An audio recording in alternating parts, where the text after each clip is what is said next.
Hey guys, welcome back. So going back to the settings page, you'll see that if we click on this button here for user details, it takes us to the update details page. The problem is we haven't actually done anything on this page yet, so it just says hello at the moment. So let's add some functionality to this now. And what we're going to do on this page, if I just show you what it's going to look like, you'll see it's going to look something like this. We'll have an email section where you can update the email address, and then a password section where you can update your password. So if I want to change this to Reese123, I can click save, and you'll see update successful. So I'll just change that back.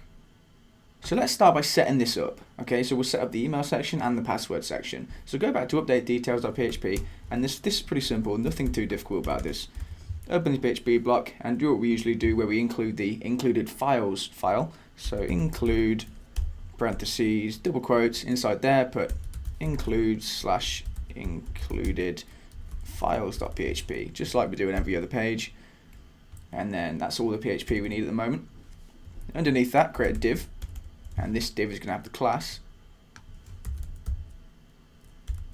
of user details, so the user details class div, and then create another div, and this is going to have the class of container, so container, and then also a border bottom class. If you remember, border bottom was the class we used when we want to get this line underneath. Okay, so there's the first section, and let's copy that and paste it below, and this will be the password section, but we don't want a border bottom on the bottom one because there's nothing underneath it, so we only have the border bottom class on the top one. Okay, so inside there we're going to create an H2, so inside the top section it's going to have email like that, and underneath there we'll do same sort of thing. This one's going to be password. So let me just save that and refresh the page and make sure we're seeing everything as we want to be. So email and password, great, and there's our border bottom as well. All that's left to do is add our input, and then a span for the message, which you won't see working yet, and then a button. So just three things now. So input, this is going to be type equals text, because it's a text input field. Class is going to be email. Name is also going to be email. And then the placeholder is going to be email address, like that. And that's what you see inside the text box if there's no value in there.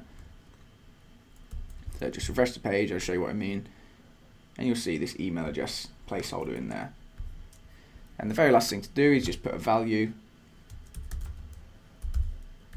And this is going to be what we want to populate it with, and we want to populate the text box with their email. So all we need to do is inside there put PHP block and then echo user logged in, which is our user object that we created in our header file, and just call the get email function, which you haven't wrote yet. So let's go and do that now and close our PHP block off as well while you remember.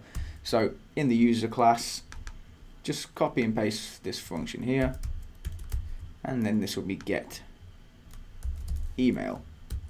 And all we want to do is make a simple query that just gets us the email. So we can actually go to this get first and last name function and copy these two lines that we use to go to the database and get the details. So paste that in the get email function and change it from select this part here, change all that to select email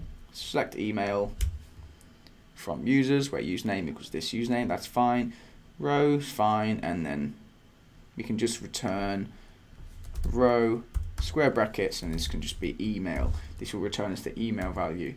And now if I refresh this page, you'll hopefully see an email address in there,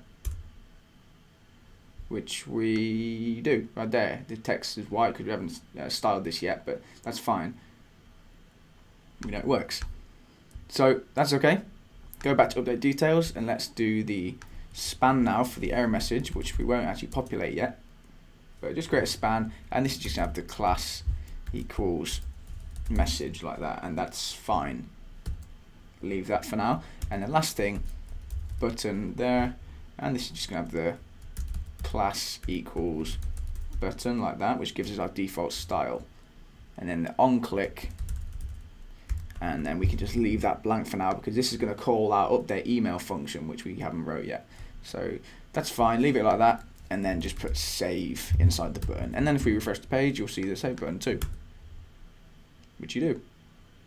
And the very last thing to do is just to do the bottom part, and this is really simple. We're just going to copy and paste what we've done here. So copy and paste all of that except from the H2 tags. So copy the input, the span and the button, paste it underneath in the bottom container, and then this input is going to be type text, it's going to be type password.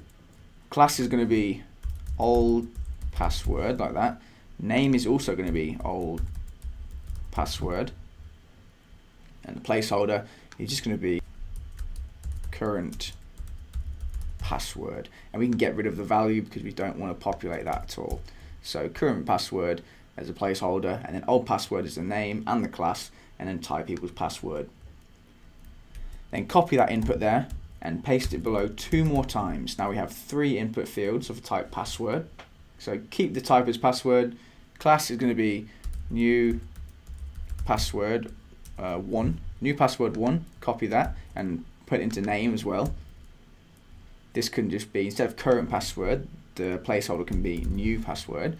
And then on the final input below, change old password to new password 2, and then the name to new password 2 as well. And the placeholder can just be confirm password, like that. And then refresh the page and we'll see we have the bottom part as well now. Obviously this isn't styled yet, so that will be the next thing for us to do.